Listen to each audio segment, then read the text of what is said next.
This is the Fantastic Books Podcast, the fantasy and sci-fi book review podcast for fantasy fanatics, book nerds, and lovers of lore and stories. covering some of the most loved fantasy series as well as brand new novels. With your hosts, Anna And Sam. Let's see what we're reading this week.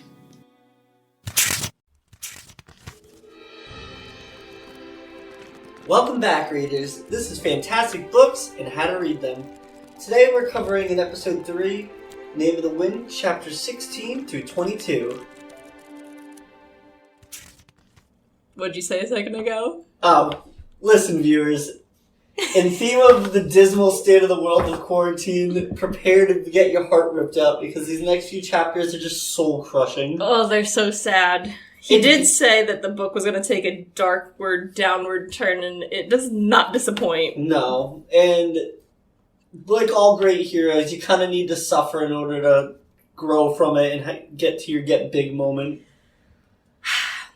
It's just a really long suffering period. I know, that's why I also was like, not hesitant, but I was like, alright, I'm ready. Oh yeah, you didn't want to record today. Yeah. Well, to match our mood, it's snowed in the middle of April, so... It's a perfect day for this. Yeah, the atmosphere outside matches the atmosphere in the book.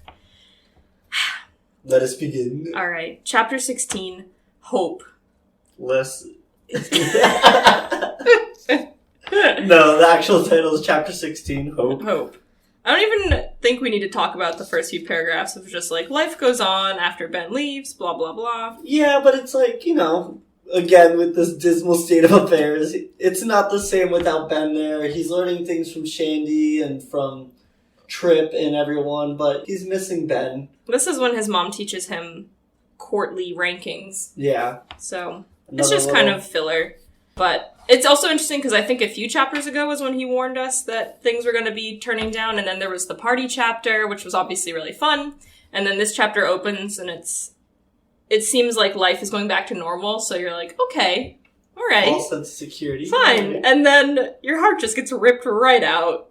So it all starts with this fallen tree. I know. The tree falls down, and his parents send him away to gather some herbs or something. He says it doesn't even matter. It just is one of their habits where he gets sent away so that his parents can have some alone time, and it's a mutual understanding of everyone that, like, it's time for some privacy because we're all always, like, on top of each other in the wagons. Yeah, a little time apart. Before we get into what happens next, there is an interesting little comment that Arlen makes that I didn't pick up on it the first time reading through this. On the second time, it's a little clue where when the tree's knocked down, What does he say? He was saying, I'm surprised they haven't cleared these trees yet, that they had, there was like a storm like weeks ago, like, or a span ago. They should have cleared all the trees by now. What is that clue? What are you talking about? Well, the Chandrian, they knocked down the tree to get them to stop. Oh! Yeah. Oh my gosh, I never noticed that. Yeah, the first time reading this. So that to me was like really cool that I didn't pick up on it the first time. And on the second read, this wasn't just a tree knocked down due to negligence. It was purposely knocked down to bar their way in order to kind of set them up. Because people have been singing the wrong sorts of songs. Oh, that's so cool. I hadn't realized that. Oh man, alright. Cool little clue.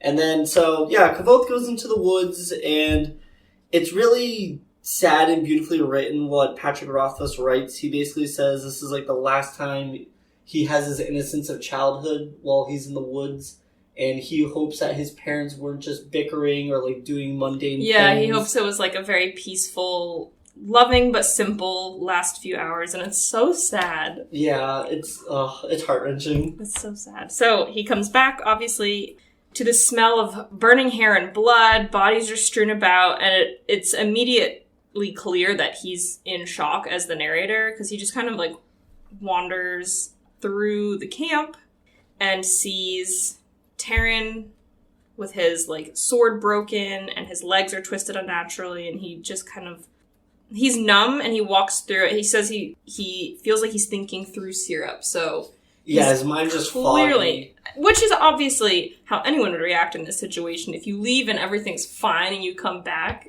and like your family's literally been like gruesomely murdered, your camp is like on fire, everything's just destroyed. But there's some things that are like still like, it was familiar. clear as if they were in the middle of cooking dinner. Like, there's a pot. Shandy's fire still going with her boiling potatoes are still in it. So he just kind of hones in on that as the one normal thing his brain can latch onto. Like an anchoring point. And it's so sad for me to visualize it from, like, kind of like a bird's eye perspective of, like, all of this, like, massacre around him. And then this little kid, because he is still young. Yeah. He's only 12.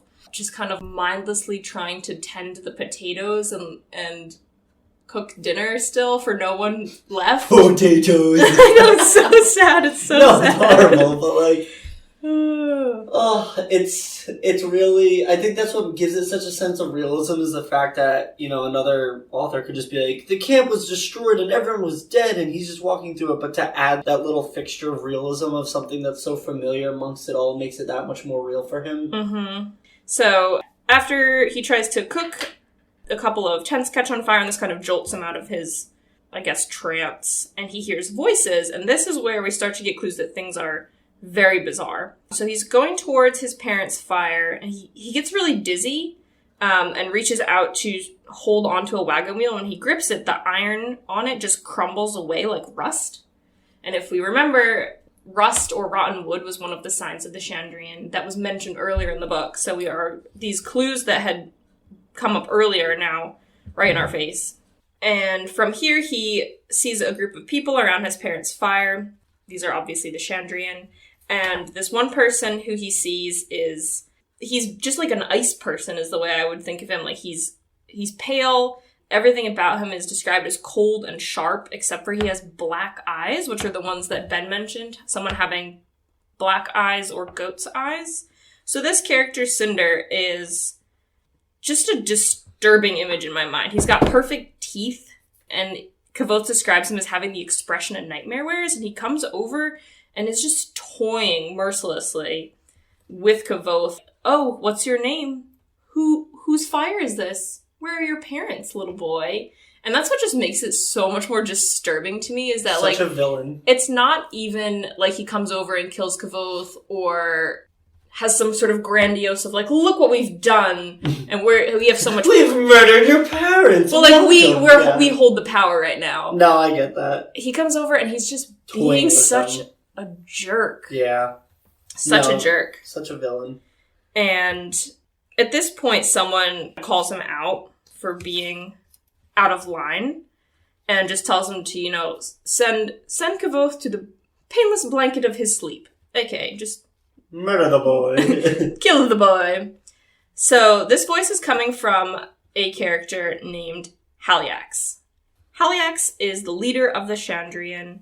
He immediately pulls rank over Cinder and says, I protect you. You are a tool in my hand, which he says a couple of times. At one point, Haliax says Ferula, and Cinder staggers. He's in pain. His grace disappears. So I don't know if that's a binding or if that's Cinder's true name. Yeah. But he does say that he knows Cinder's true name. So I'm not sure if that's it or not. That is a cool part, though, because he does make this important statement of, I protect you from the singers, the Emir. Yeah, so he says he's protected from the Emir and the singers. In the Scythe. And so we kind of come into these characters later on, but I do enjoy the fact that they do list the singers as a potential threat, and in a way we could attribute the singers as the Ademaru. Is singers capitalized, like a specific group of singers? Nope, it's all lowercase. Oh. But that's the thing. The singers could be anyone, and anyone of the one family could be the Ademaru. And that's the kind of whole reason why they're here. Right, Haliax so then tells Kavoth that somebody's parents had been singing the wrong type of songs. Mm-hmm.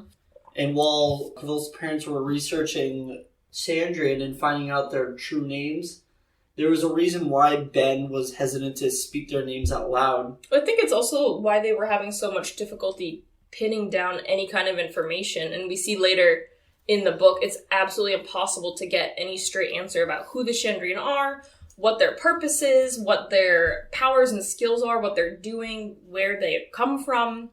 So the fact that Arleden Kavoth's father was searching for them made him a target, and they clearly had pegged that I think, earlier in the books. I am assuming the Chandra are kind of like an omnipotent group. I don't really know. I think part of it, too, is since he was looking up their names and practicing the song over and over again. Well, I think what triggered it is when he finally sang it out loud. Remember last chapter at the party, he sings the first verse out loud and then they immediately appear. I think it would have been a little more harmless if he kept it to himself, but I think even by the time he had sung it, they had already marked him as like a target. And that was just the thing that pushed them over the edge, yeah. So Kavoth's in a state of shock. He's obviously terrified and horrified the fact that his entire family's just been slaughtered and his camp's been destroyed, and here are these supernatural beings standing over it all. Like I said, Haliax was kind of pulling Cinder back from being cruel, and it's interesting because Haliax says, I'm glad I decided to accompany you today. So I don't think he often goes out with the Chandrian when they do his bidding. So I'm not sure the different signs, too. Yeah, that could... Well, I think all of the Chandrian are there, aren't they? Yeah. Or at least 4 or 5 of them. But I'm wondering if he came because Arladin was like such a foe to be reckoned with. Or if Kavoth has been marked by them in some way as like someone to watch out for in the future. I'm not really... I think, honestly, he's saying, I'm glad I came with you today because Cinder is just... He's been getting the bidding done, but he's been kind of straying away from, like, the mission and just indulging in his own personal tendencies. But, like, why did he come? Haliax? Yeah, did he come to keep an eye on Cinder, or did he come because this was a very important, like, mission? I think that could be another interpretation, but I think when he says that statement, I believe it's because he wanted to basically make sure Cinder stays in line. That's true. And in that same sentence, he does say, Cinder and some of the others seem to have forgotten what it is we seek and what we wish to achieve. So they clearly have a goal, but we don't know what it is yet, unfortunately. But that is interesting because it is difficult to pinpoint the purpose of the Chandrian. A lot of people just like don't know or attribute them to being kind of a general foe or a bad guy in stories. And it's just like, oh, they're bad, but clearly they have a goal that they're working towards.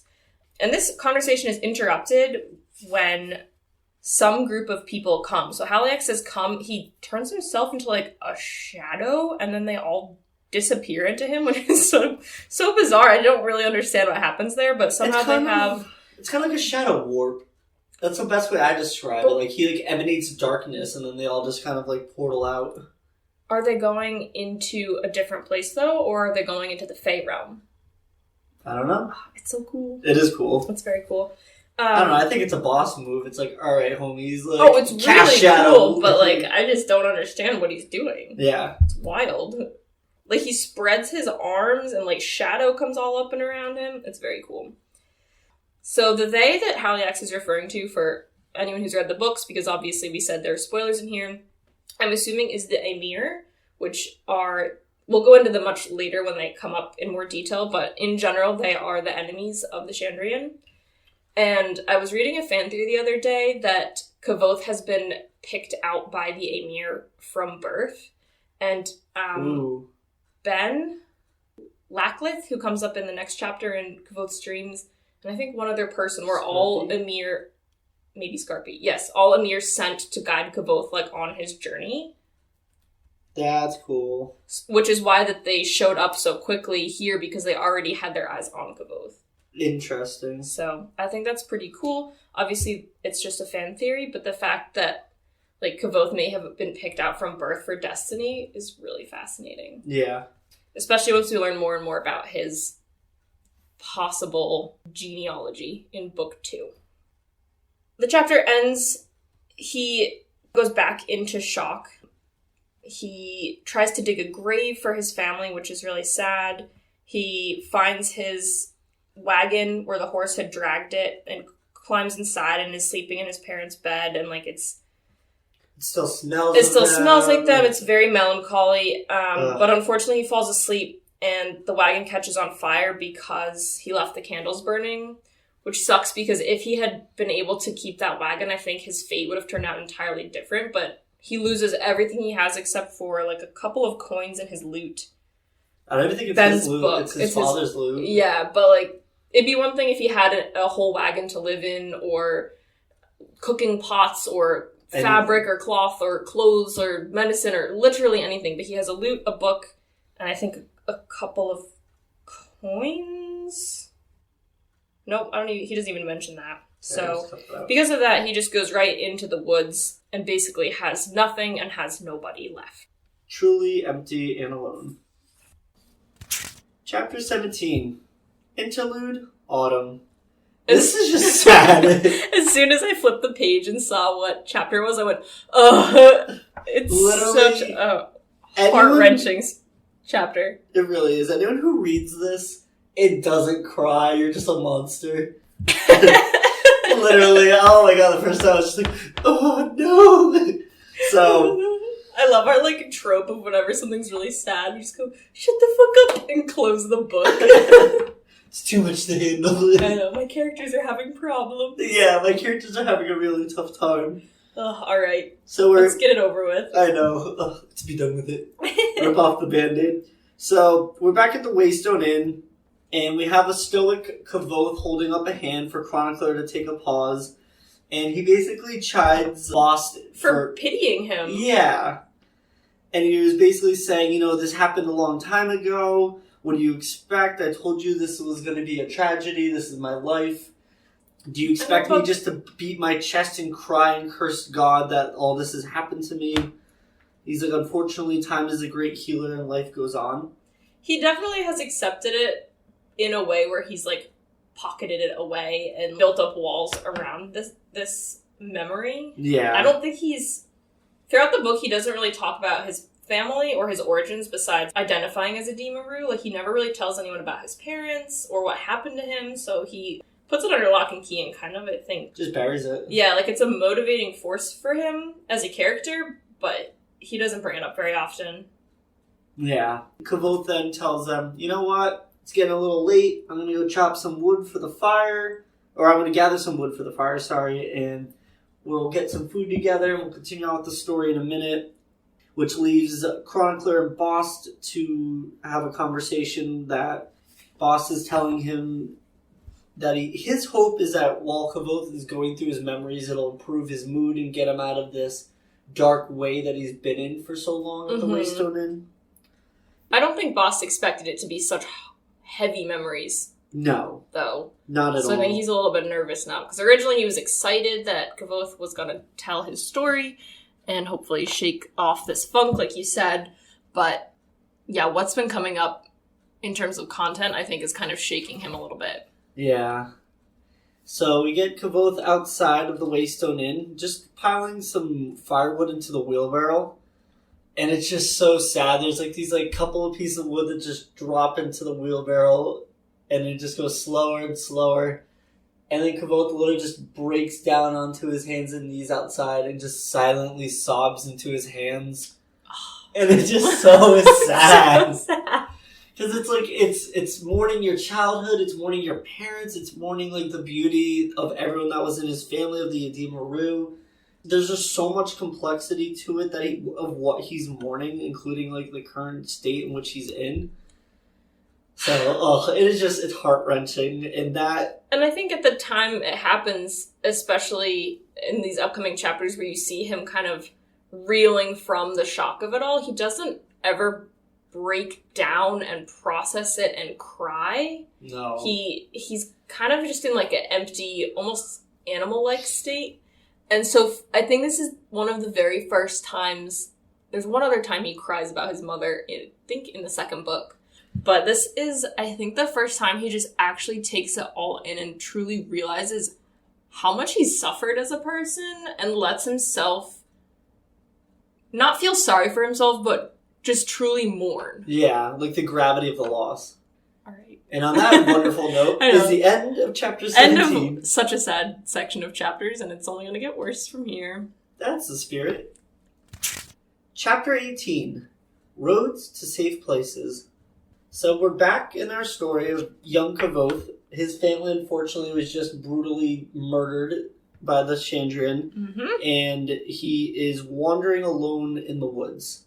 Now, this chapter starts with a really awesome, I guess, piece of psychology. I'm not sure if it's based on any actual psychology, because I tried Googling it, but then went down a very different rabbit hole of fan theories and, like, book stuff.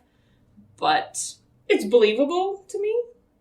It's just really and interesting. I think it's really interesting and fascinating, and it explains exactly, like, how the characters are, or I guess just Kavoth, like, what he's experiencing. Right.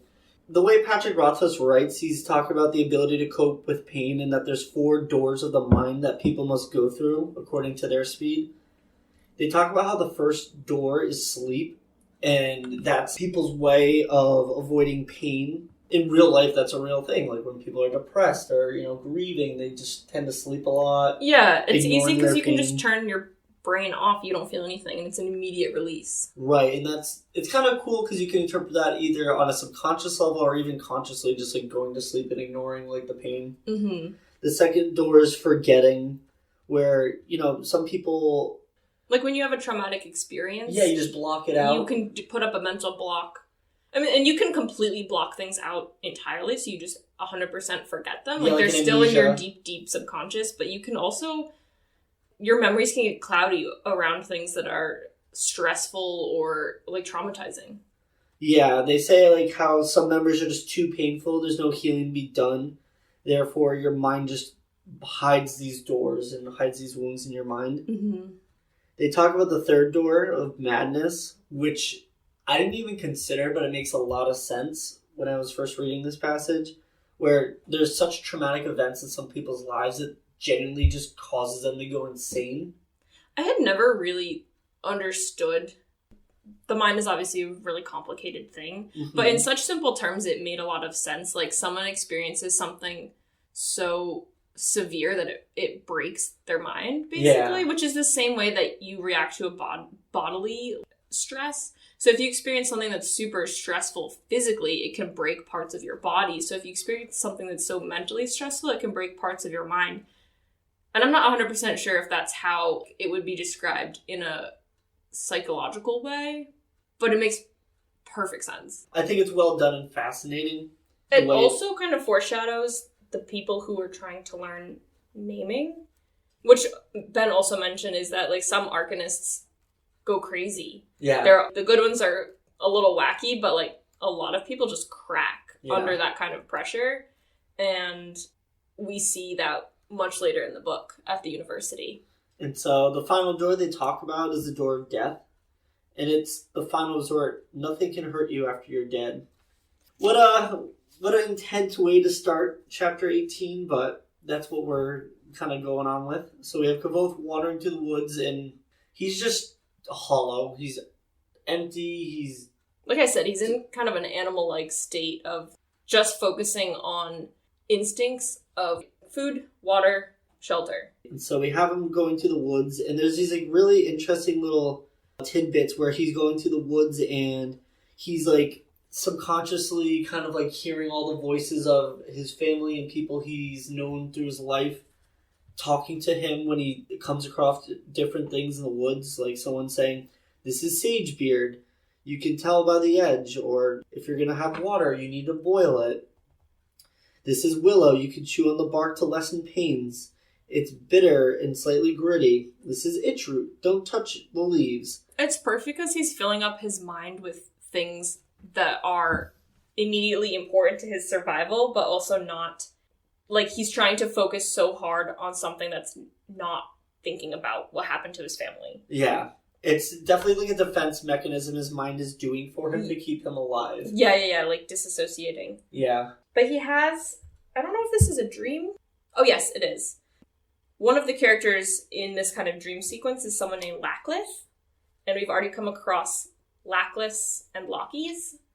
So he was one of the characters that people theorized might have been sent as part of the Emir to interact with Kavoth from a young age and equip him with skills, because the other character, Ben, equipped him with knowledge from the university. This character, Lacklith, is equipping him with general survival, like wilderness survival tactics. I forget who the other character, I think it might be Scarpy, who comes up in the next episode, but basically equips him with knowledge. Yeah. So, I don't know. It's a fan theory, but I think it's definitely interesting to notice the repeating names and names that sound similar and how these characters might be grouped, because Patrick Rothfuss is such a deliberate writer that he's not throwing in characters that aren't important, and especially to give a character a name. Yeah, it means that they're influential in a way. Mm-hmm. Like, it wasn't just somebody who he remembered from his past or provided this knowledge in any kind of... He wasn't like, oh, you know, my dad taught me this, or somewhere I learned this. Like, it's a very specific character with a name that sounds like Lockless. So I think that's important to note. The end of the chapter, he mentions that he has a canvas sack, a knife, string, wax, a copper penny, 2 iron shims, and rhetoric and logic, his clothes, and his father's loot. So, like I said, he doesn't really have anything else. The basic survival package. Wax and string, you know? Well, from a sympathy point of view, it's useful, but for realistic survival, it's a whole other issue. Mm-hmm. So, he just kind of sets up a little area where he can stay. He gets some water. He collects some wood. He sets some snares for some rabbits. He eats some leaves. And then the last paragraph actually talks about how he catches a rabbit, and then he's like pretty excited that he's caught some food, but then as soon as he takes out his knife and like thinks of the blood and how it would feel on his hands to skin and eat this rabbit, he vomits, and like that's kind of the first time he brings up the trauma he's been through. So oh yeah, he can't even do it. He can't do it. And that's a very humanizing moment for him. And I think, not that he was ever like a cold-blooded killer, but, you know, due to the trauma he's been through, there's no way he can harm another being. So there's that whole part where he's kind of going through the psychological guide of like all the people he's encountered. It's like, this snare will catch a rabbit. This snare will kill a rabbit. Yeah, so he decides to set one that will kill it for him so he doesn't have to do it. Because obviously he knows he needs to survive, but he just can't stomach it right now. So he makes a little shelter under a greystone and hides the loot in there, and that's the end of this chapter. Chapter 19. Fingers and Strings. How did you read that so weird? I don't know. I was going for, like... Sam's nervous. No, I'm not. Just trying to make it sound, like... refined. Anywho. What's that club in the office? The Finer Things Club? Yes. That's us. Just kidding. President and CEO of the Finer Things Club. You're both? Yeah. What am I? My servant. Alright, servant, take it away. Alright. Chapter 19, Fingers and Strings. He eats a rabbit, he eats some strawberries, he digs for roots. Doing a terrible job recapping. I know. Kvothe is just living in the woods. He is thin. He's ragged. We're not sure how long he's there. It's kind of an indeterminate amount of time. But what he's filling his time with is playing the lute. And he played it as a kid with his parents, but it definitely was like his father's lute and his father's instrument. So I don't think he really was well practiced with it. But like Ben said, he did pick it up and learn it and didn't really repeat mistakes. So he's playing, he's building up calluses on his fingers. So it's just, I think he's getting so into his music that it's his way of remembering his family and honoring them without actively having to just sit there and think about them with nothing to do. Yeah, it's something he could fixate himself on. And it's kind of awesome and beautiful where he's mourning and he's playing all this music as a way of just kind of coping? Yeah, just getting through it all. Yeah, so he plays for hours and hours. He's playing the songs he knows from memory, then he plays the ones he kind of half remembers and fills in the parts. And then he gets to this really beautiful part where he begins to play, I guess, feelings? So he says, I plays the music. This chapter took a turn. I know. Alright, he plays He plays the feeling of the sun warming the grass, the breeze cooling you.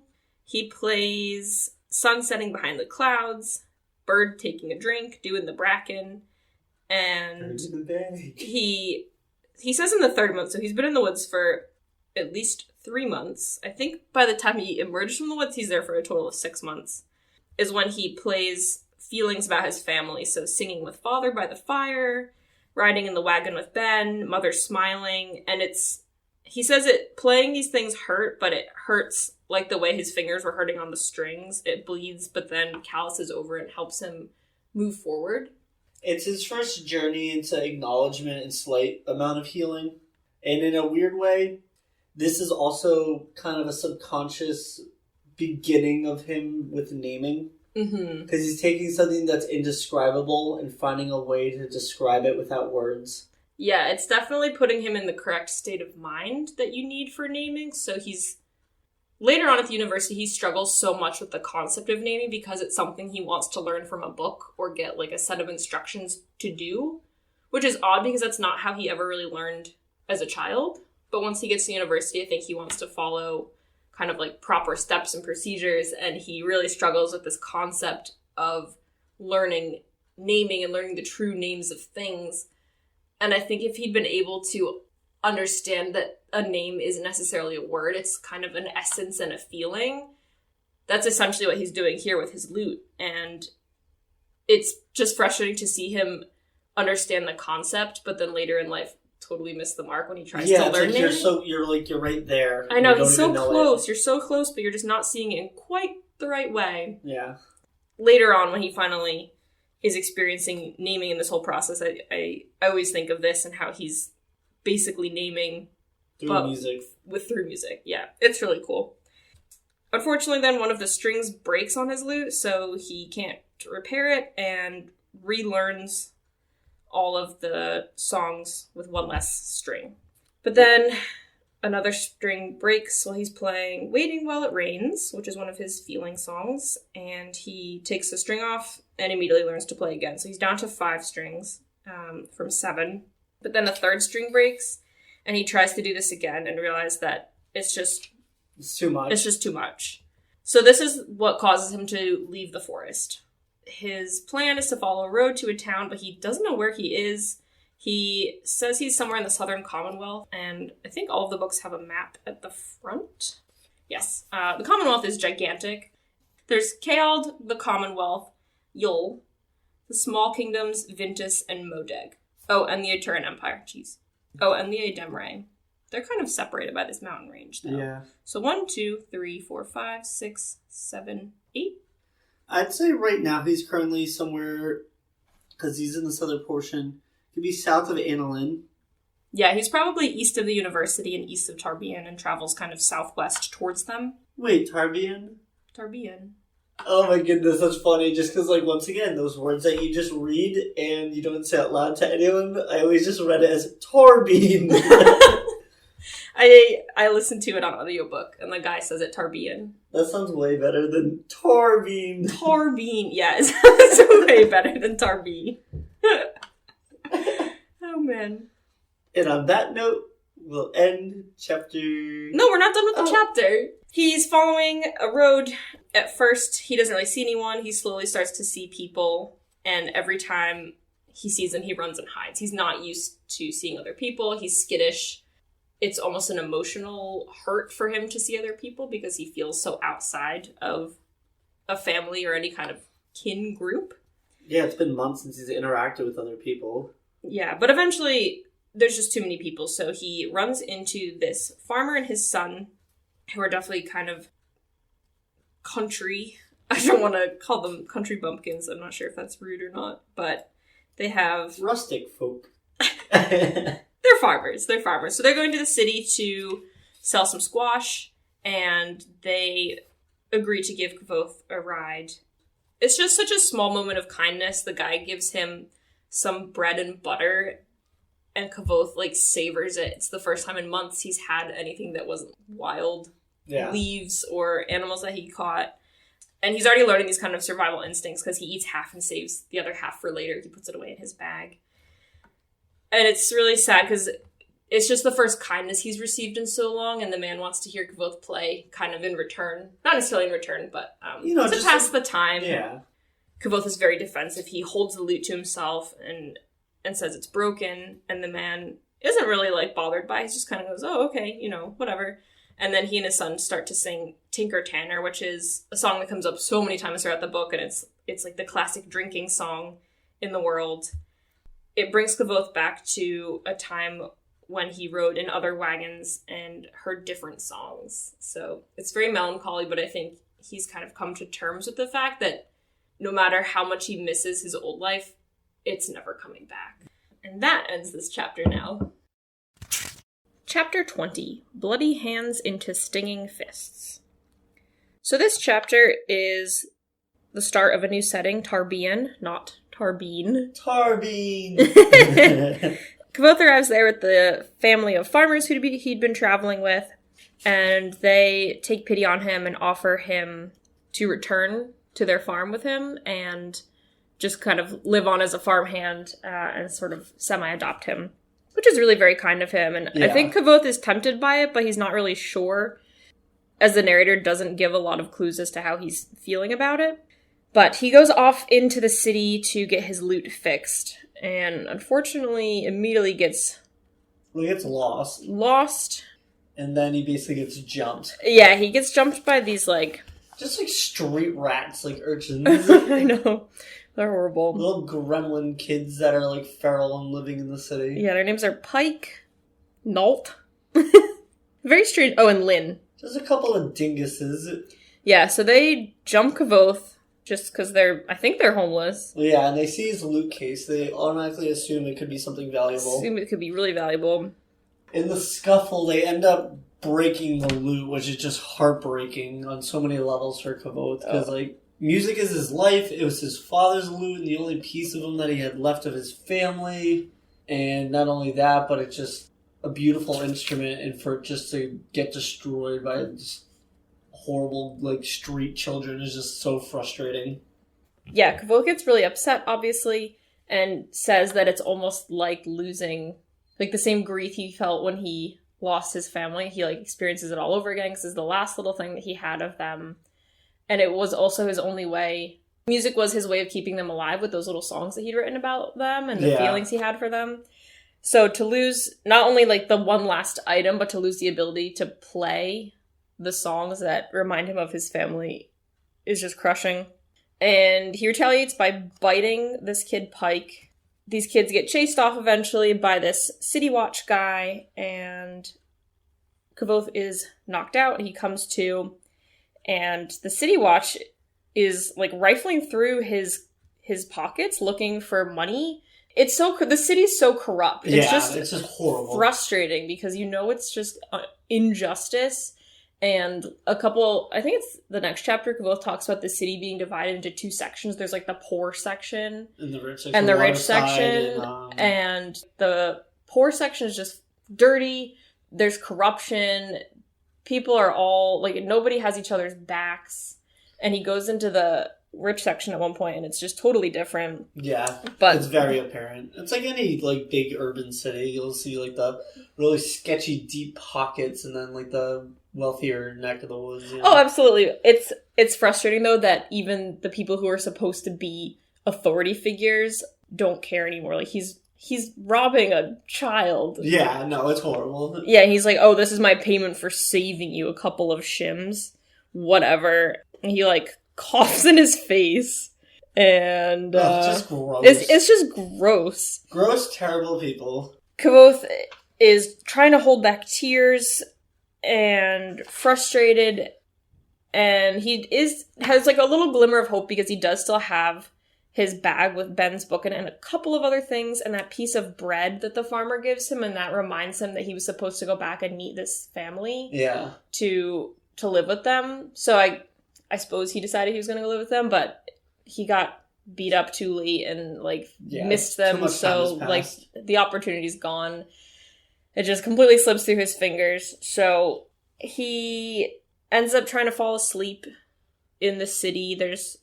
Nothing's familiar, because he's used to living in wagons on the road or in the woods now, and it's just a totally urban setting, and no one's friendly, no one's comforting. There's nowhere for him to make a fire, or no roots to dig, or no plants to make a bed out of, so he's really out of his element here.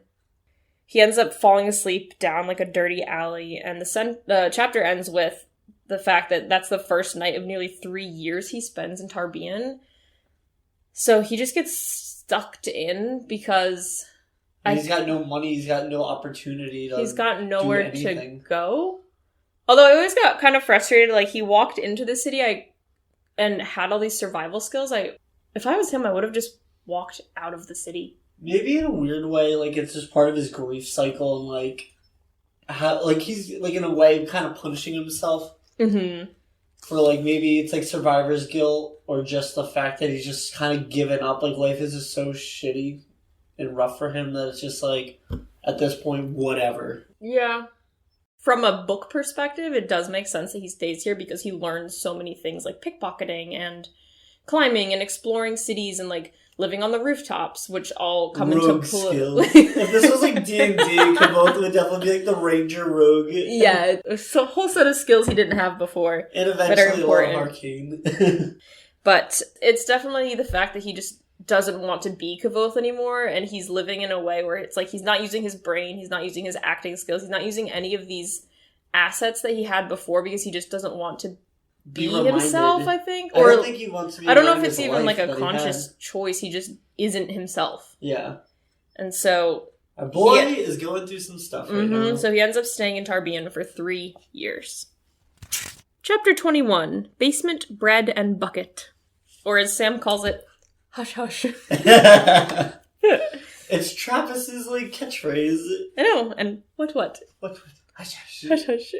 So this chapter starts with kind of cutting ahead in time to Kavoth existing in the city. He's trying to beg a meal from anyone, really. Yeah, just a lot of begging. He'll do pickpocketing, just anything he can do to survive. Yeah, he said he had tried... Oh, at this point he's been in Tarbean for about a month. He tried pickpocketing and thievery a couple of times and wasn't super good at it yet, so he was just begging for money when he sees some other kids who are also homeless. Raggedy, just, you can tell that they don't have a home. So basically his peers in this situation leave the area that they're begging, and he's like, oh, if they're leaving this square, which is full of people because it's lunchtime, and this is like probably the best begging time you're gonna get, they've got to be leaving for something good. Yeah. So he follows them. He sees them go down to some steps, and these boys come back up with some bread. And he's a little bit apprehensive, but hunger takes over, and he just goes down there. And he sees there's 6 beds with children in them, some kids on the floor, but they're all not well children. No, they're sick, they either have, like, mental situations. Yeah, so it's sad that they're stuffed away down in a basement, but there's this character, Trappist, who's caring for them. He's just, like, the most selfless person. He walks around. I don't know if he's in religious garb. They kind of describe him as wearing, like, robes, so I assumed he was some sort of monk. They kind of describe him being, like, an ex-Tellan priest because of the gray robes. You know, it's just genuinely a really just gracious human being just taking care of the less fortunate. Yep. And even, like, the kids who aren't staying there with him, like Kavoth and the other homeless boys, they can go in and help Trappist out. And, like, I think Kavoth just has to carry some water for him, and he says you can have as much bread as you want. So this guy's just completely selfless and very, very kind.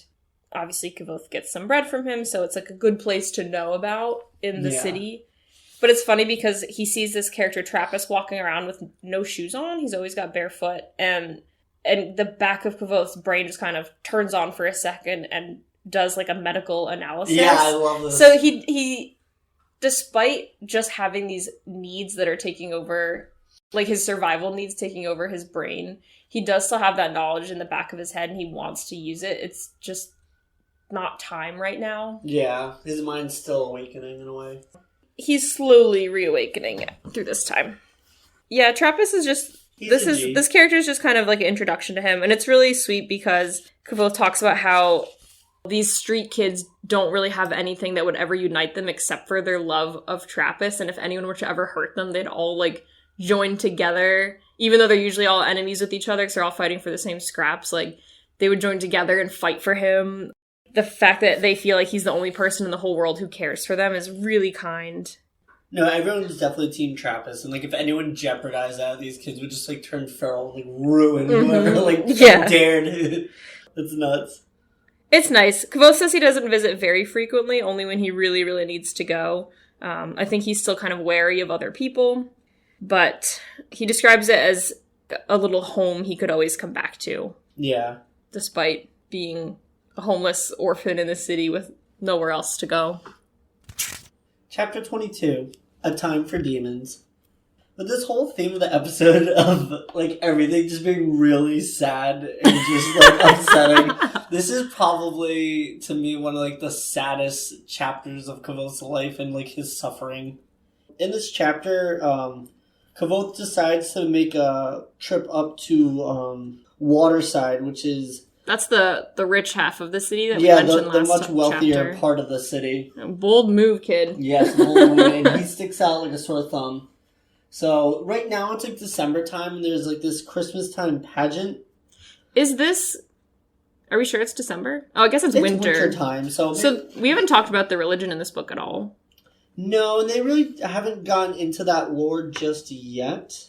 No, but so there's a few characters they mention in this chapter. There's Telu, who's like the main god figure.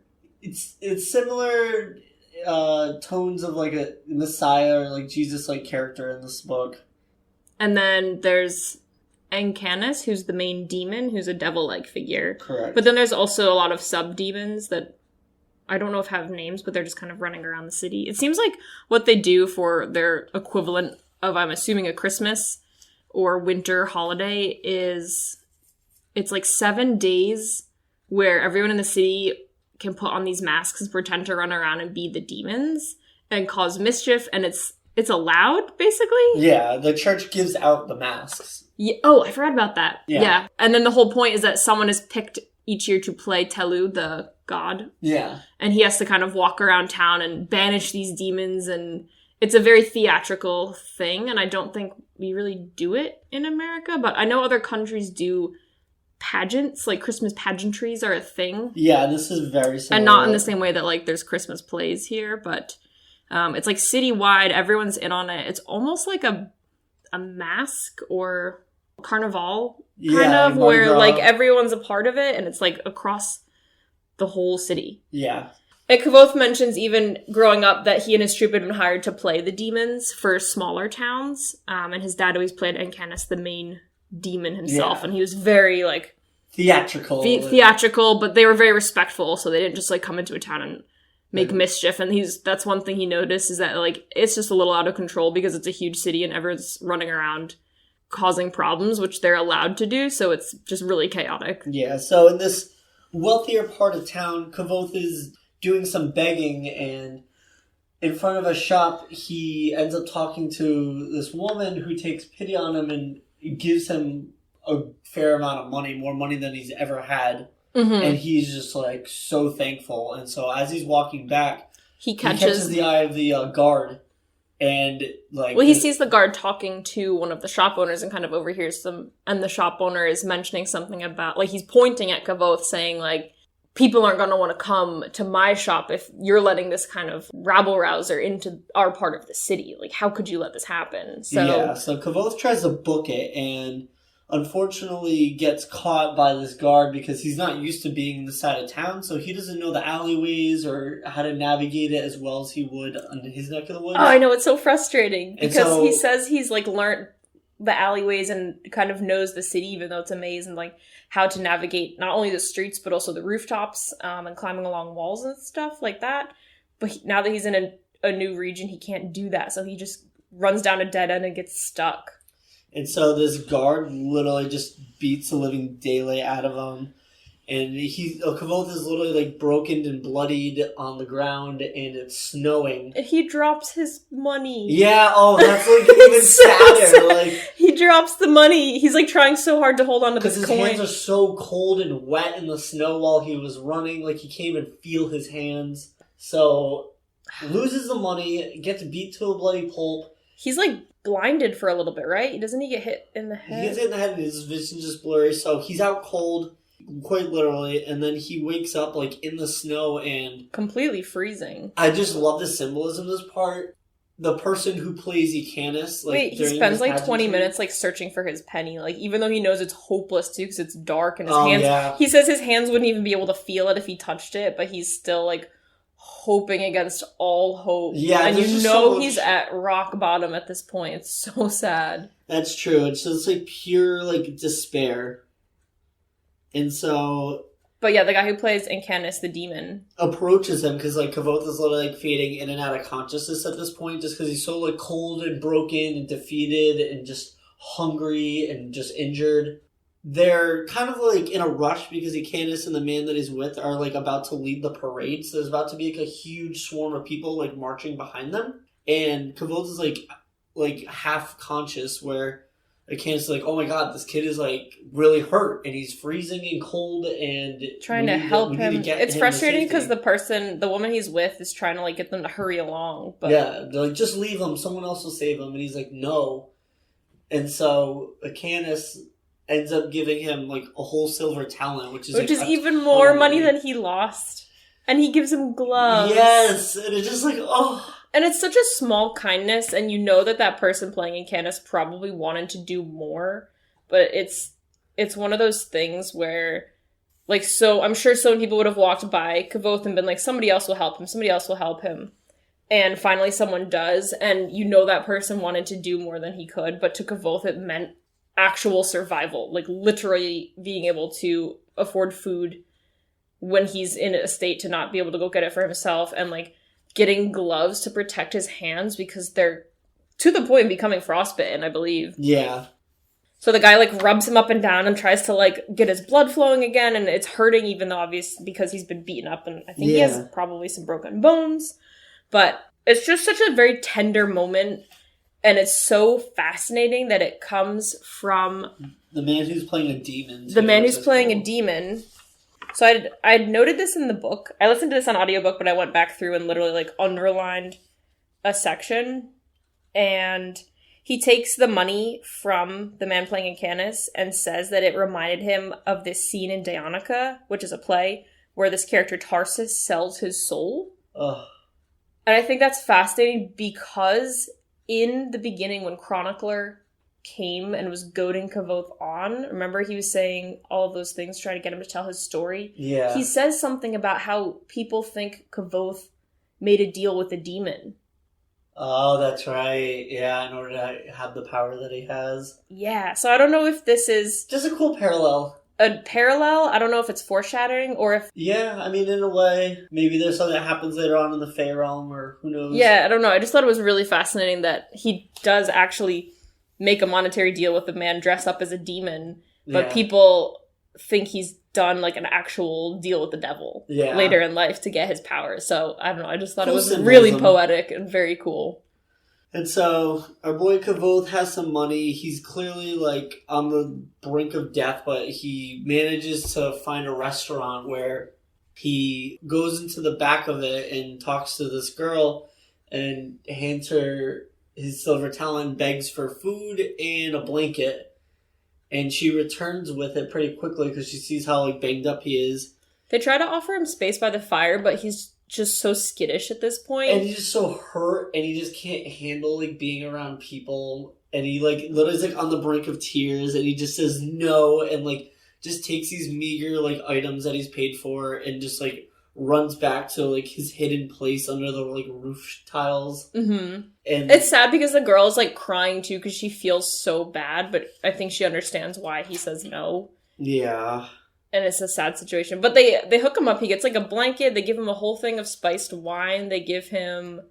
food, bread. A bunch of food. And they gave him all of the change from his talent. So now he has, like, smaller increments he can spend, which is probably good because if you're, like, a homeless-looking kid and you show up with, like, a $100 bill somewhere, people are going to be like, Yeah. But they helped him out a lot.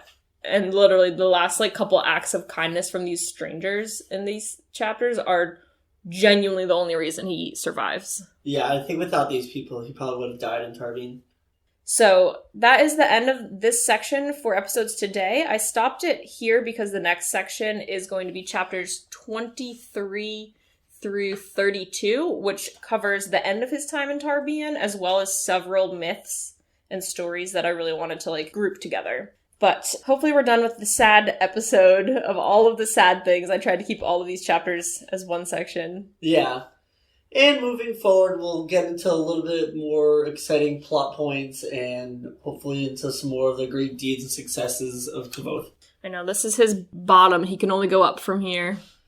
Yes, so until next time, readers, stay happy and healthy, and happy reading. This podcast was recorded by Anna Opushinsky and Sam Furman, edited by Anna Opushinsky, produced by Anna Opushinsky and Sam Furman, with webpage and artwork designed by Anna Opushinsky.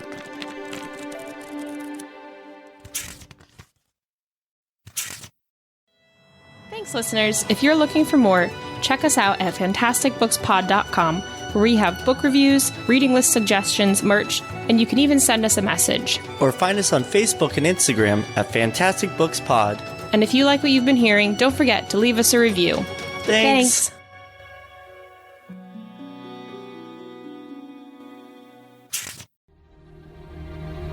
Goldenrise Media.